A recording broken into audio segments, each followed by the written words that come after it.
কার কি অবস্থা, কার কি অবস্থা। আগে গত ঈদের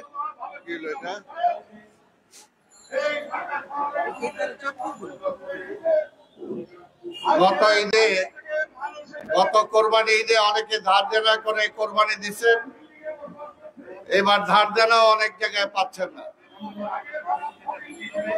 আর আরেক শ্রেণীর মানুষ আছে যারা লক্ষ লক্ষ টাকা দিয়ে কোরবানির পশু ক্রয় করছেন। এই আওয়ামী লীগের আমলে বাংলাদেশে দুইটা শ্রেণী থাকবে, একটা হলো উচ্চ আর একটা হলো নিম্ন। মধ্যবিত্ত বলতে কিছু আর বেঁচে থাকার মতো অবস্থা নাই। তাই ভাইয়ের আমার, আজকে আমাদের কথা, আমাদের সংগ্রাম একটাই, জনগণের দাবি দেওয়া নিয়ে। অনেকে মনে করে বোধহয় সমস্যাটা বিএনপির। এটা বিএনপির সমস্যা না, এটা রাষ্ট্রের সমস্যা, এটা জনগণের সমস্যা। জনগণ আজকে খেয়ে পরে বাঁচার মতো অবস্থা নাই। ব্যাংকগুলো সব লুট হয়ে গেছে, আর লুটেরারা বসে আছে সরকারের আশেপাশে। আপনারা দেখতে পাচ্ছেন যে কিভাবে আমাদের আজকে যে সভা, আমাদের ইঞ্জিনিয়ার ইশরাক সহ জেলে যারা আছেন এবং গণতন্ত্রের মা দেশনেত্রী বেগম খালেদা জিয়া, তাদের মুক্তির দাবিতে প্রতিটা দিন জেলখানায় আমাদের লোকজন যাচ্ছে। আগে ছিল মামলা, আর এখন হলো সাজা। কার কত বছর সাজা হয়েছে।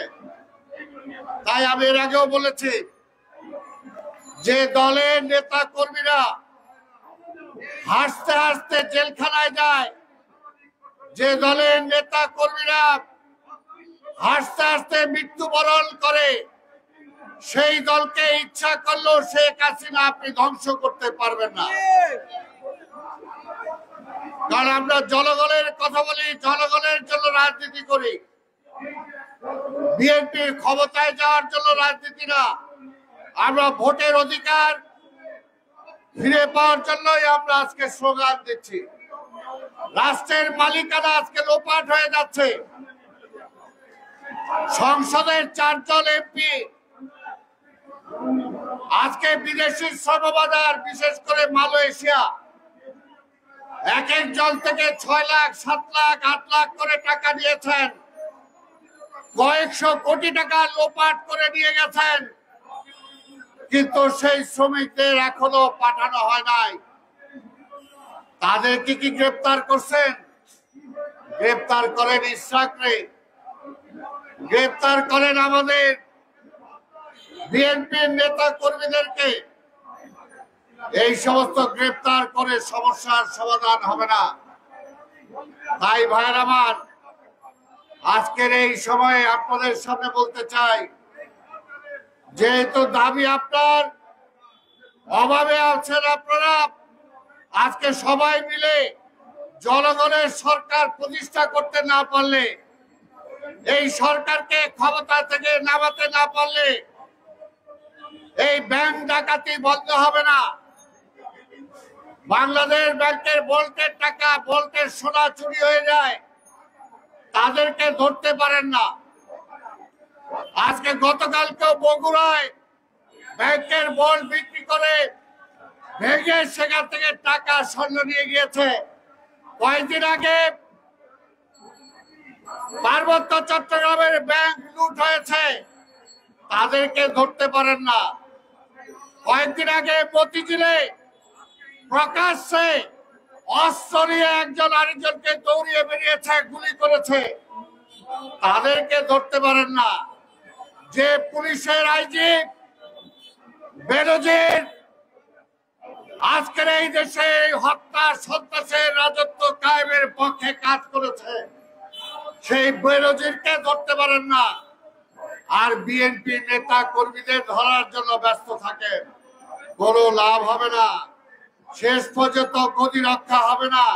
ইনশাল্লাহ এই দেশের জনগণ আবার রাস্তায় নেমে আসবে জনগণের মুক্তির দাবিতে, এবং সেই আন্দোলনের নেতৃত্ব দেবে আমাদের দেশনায়ক তারেক রহমান। তার নেতৃত্বে চলমান আন্দোলনে আমরা হবই। দেশনেত্রী বেগম খালেদা জিয়া সহ ইশরাক সহ সবাই বের হয়ে আসবে সেই দিনের অপেক্ষায়। আসুন আমরা বৃহত্তর আন্দোলনে অংশগ্রহণ করার শপথ গ্রহণ করি। আপনাদের সবাইকে ধন্যবাদ। খোদা হাফেজ। বাংলাদেশ জিন্দাবাদ। ধন্যবাদ সালাম ভাইকে তার গুরুত্বপূর্ণ বক্তব্য রাখার জন্য। এ পর্যায়ে বক্তব্য রাখবেন বাংলাদেশ নাগরিক অধিকার আন্দোলনের সুযোগ্য আহ্বায়ক, বাংলাদেশ জাতীয়তাবাদী কৃষক দল কেন্দ্রীয় বিপ্লবী সহ সাধারণ সম্পাদক এম জাহাঙ্গীর আলম। জাহাঙ্গীর আলমকে তার বক্তব্য রাখার জন্য অনুরোধ করছি।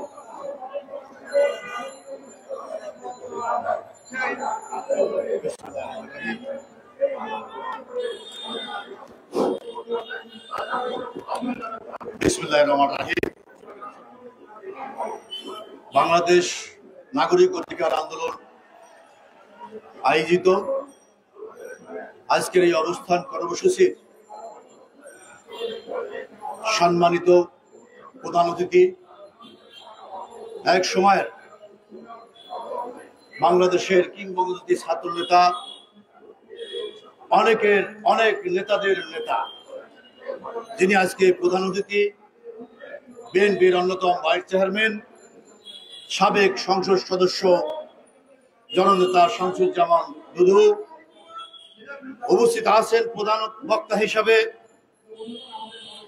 সাবেক ডেপুটি মেয়র, বিএনপির চেয়ারপারসনের অন্যতম উপদেষ্টা,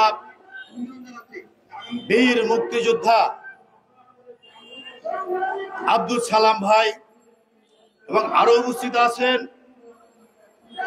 বিশেষ অতিথি হিসাবে সাবেক ছাত্র দলের ভারপ্রাপ্ত সভাপতি, কৃষক দলের সংগ্রামী সাধারণ সম্পাদক, অনারবশী বক্তা, আমার নেতা, ফরিদপুর বিভাগের আগামী দিনের সকলের দৃষ্টি জননেতা শহীদুল ইসলাম বাবুল ভাই। আরো উপস্থিত আছেন ওলামা দলের সাবেক আহ্বায়ক, বিএনপির জাতীয় নির্বাহী কমিটির অন্যতম সদস্য প্রিন্সিপাল শাহ মোহাম্মদ নেসারুল হক, কৃষক দলের ইব্রাহিম ভাই, কৃষক দলের টিপু ভাই, এবং সাবেক ছাত্র ইসমাইল হোসেন পাইলট ভাই, আমাদের মহানগর উত্তরের সদস্য সচিব শফিকুর রহমান মিঠু, আলমগীর খলিলি, এবং সংগঠনের সাধারণ সম্পাদক, কৃষক দলের কেন্দ্রীয় কমিটির প্রচার সম্পাদক ইঞ্জিনিয়ার মোফাজ্জল হোসেন হৃদয়, ক্ষুদ্র কুটির শিল্প বিষয়ক সম্পাদক আব্দুল্লাহ নাইব, ধর্ম বিষয়ক সম্পাদক কাদের সিদ্দিকী, অপরাজয় বাংলার সাধারণ সম্পাদক ইসমাইল হোসেন সিরাজি, আমাদের সংগঠনের যুগ্ম আহ্বায়ক মুসা ফরাজি, ইসলাম সবুজ, মিয়া মোহাম্মদ হাসান, সিরাজুল ইসলাম সহ মজিবার চৌধুরী সহ অন্যান্য নেতৃবৃন্দ। আমি বক্তব্য দেব না, সময় আজকে শুক্রবার, জুমার নামাজ। আমি 1 মিনিটে আমার বক্তব্য শেষ করব। নেতৃবৃন্দ, আমার বাড়ি, যেটা মানুষে বলে আওয়ামী লীগের জেলা, গোপালগঞ্জের পাশের জেলা। ভাই কি বলবো, যদি ঘরের কথা বলতে চাই নিজেদের ইজ্জত থাকে না। আমাদের এলাকার মা বোনেরা বলে যে একটা নারী কিংবা মহিলা কিংবা মাতৃত্ব এত মিশা কথা কিভাবে বলে। নির্বাচনের পরে বলে যে এবার কিন্তু দিনে হয়েছে, রাইতের কথা কেউ বলতে পারবেন না, এবার দিনে হয়েছে। এবং এক সময় নির্বাচন কমিশনার এই যে উপজেলা নির্বাচন গেছে, বলে গরমের কারণে মানুষ ভোট দিতে যায় নাই, এবং প্রথম বলছে ধান কাটতে গেছে, পরে বলে ধান মলতে গেছে। মানে বিভিন্ন সময় বিভিন্ন ধরনের অজুহাত। এক কথায় বলে যে মৃত্যুকে টানে। আর বাংলাদেশের বিরোধী দলকে নিধন করার যারা দায়িত্ব নিছে, এই সমস্ত ভদ্রলোকের আজকে দেশ দিয়ে বলাইছে। জানি না ওরা কোন ধরনের কোন ফ্যামিলির সন্তান, তবে এতটুকু জানি তোরা তেমন ভালো ফ্যামিলির সন্তান না। যদি থাকতো তাহলে দেশ দিয়ে বলাতো না, বাপের বেড়ার মতন খারাই থাকতো, চুরি করছে জারি করছে দেখাই দিত যে আমরাই নিতেছি। সুতরাং আজকের এই সভায় প্রধান অতিথি বক্তব্য দিবে, আমি আর বক্তব্য দিয়ে সময় নষ্ট করব না। নেতৃবৃন্দ সবাই উপস্থিত হয়েছে, এই কারণে আমি আমার পক্ষ থেকে, সংগঠনের পক্ষ থেকে ধন্যবাদ এবং ইলেকট্রনিক প্রিন্ট মিডিয়া সকলকে ধন্যবাদ জানাই। ধন্যবাদ জাহাঙ্গীর ভাইকে। আমাদের মাঝে উপস্থিত আছেন কৃষক দলের নজরুল ইসলাম।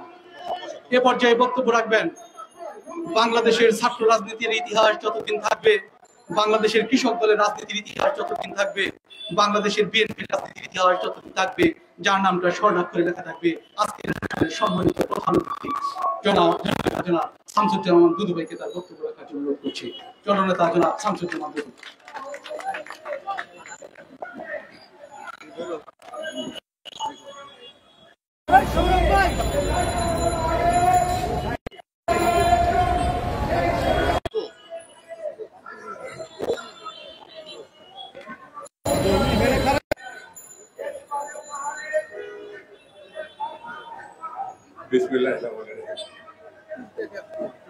আজকের এই অবস্থান কর্মসূচির সম্মানিত সভাপতি, সাবেক ছাত্র নেতা, কৃষক নেতা এবং বাংলাদেশ নাগরিক অধিকার আন্দোলনের সভাপতি জাহাঙ্গীর আলম, আজকের এই অনুষ্ঠানের অন্যতম নেতা, প্রধান বক্তা, বিশিষ্ট জননেতা, চেয়ারপারসন দেশনেত্রী বেগম খালেদা জিয়ার সম্মানিত উপদেষ্টা, মুক্তিযোদ্ধা আব্দুল সালাম, আমাদের আজকের এই অনুষ্ঠানে অন্যতম বক্তা, সাবেক ছাত্র নেতা, ছাত্র দলের সভাপতি, কৃষক দলের সাধারণ সম্পাদক শহীদুল ইসলাম বাবুল, আমাদের প্রিন্সিপাল হক সহ সম্মানিত নেতৃবৃন্দ, ভাই এবং বোনেরা, সাংবাদিক বন্ধুরা, বক্তারা করেছেন, আমি বেশি বক্তৃতা করব না। আমি দেশনেত্রী বেগম খালেদা জিয়া, যিনি বাংলাদেশের অহংকার, বাংলাদেশের মর্যাদা, গণতন্ত্রের মা এবং সারা বিশ্বে এখন আলোচিত নেতৃত্ব, আপোষের নেত্রী দেশনেত্রী বেগম খালেদা জিয়ার মুক্তি দাবি করছে। অনতি বিলম্বে তাকে মুক্তি দেয়। মিথ্যা মামলায় তাকে যে তথাকথিত বিচার দেখিয়েছেন, এতে বাংলাদেশ লজ্জিত হওয়ার কথা। আমি মুক্তি চাই যারা জেলে আছেন, ইশরাক সহ সকল রাজনীতি। আমি আমার ভারপ্রাপ্ত চেয়ারপারসন, স্বাধীনতার ঘোষকের জ্যেষ্ঠ পুত্র, বাংলাদেশের 3 বারের প্রধানমন্ত্রী জ্যেষ্ঠ পুত্র তারেক রহমান, সব থেকে রাজনৈতিক দল, সব থেকে বড় দলের তিনি এখন আলোচিত নেতা। বাংলাদেশের মানুষের যার উপরে নির্ভর করে। আগামী দিনে এই ফ্যাসিবাদ পতন ঘটিয়ে যিনি বাংলাদেশের গণতন্ত্র পুনরুদ্ধার করতে পারবেন, এই কথা যে বাংলাদেশের মানুষ, তৃতীয় বিশ্বের মানুষ, দক্ষিণ পূর্ব এশিয়ার মানুষ বিশ্বাস করে, যাকে মিথ্যা মামলায় তথাকথিত বিচারে সাজা দিয়েছে, সবকিছু প্রত্যাহার করে তাকে দেশে আসবার ব্যবস্থা করবে, এই দাবি জানায়। বন্ধুরা, বাংলাদেশ এখন চরম একটি ক্রান্তিকাল অতিক্রম করছে। যে কোনো সময় সরকারের পতন করতে পারে, যে কোনো সময় ফ্যাসিবাদের পতন করতে পারে। এত বড় নির্যাতনকারী, এত বড় লুণ্ঠনকারী, এত বড় বেহা কোন শক্তি, কোন দল এর আগে রাষ্ট্র ক্ষমতা এইভাবে দখল করে রেখেছিল আজ তার কোন নজির নেই। এই যে পুলিশ ভাইরা চাকরি করেন, তাদেরকে বিতর্কিত করেছে, এমন এক লোককে তারা পুলিশ প্রধান করেছিল, বেনজির, নজিরবিহীন। এই লোকটি বাংলাদেশে এমন কোন জায়গা নাই যেখানে লুটপাট করে না। যার উপরে নিষেধাজ্ঞা আছে, সে তার পরিবার সহ বিদেশে যাওয়ার কথা না, তারপরও এই সরকার যেতে দিচ্ছে।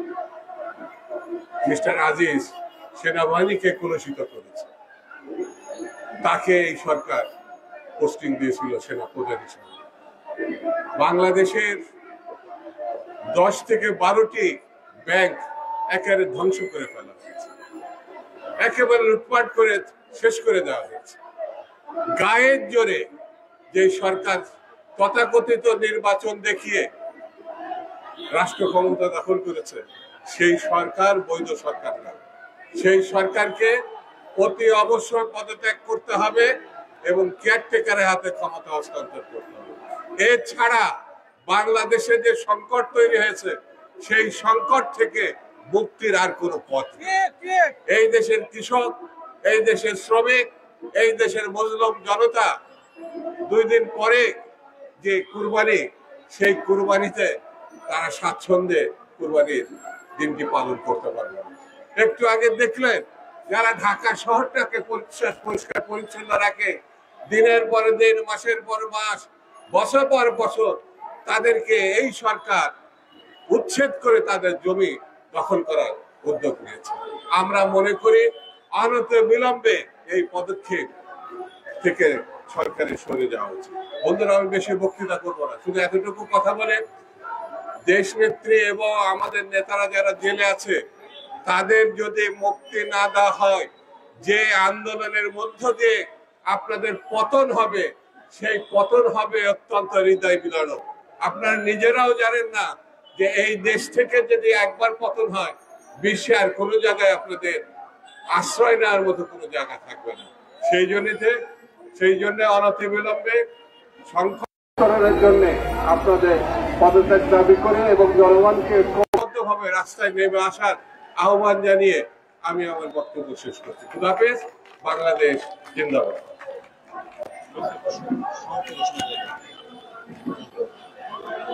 সংগঠনের সভাপতি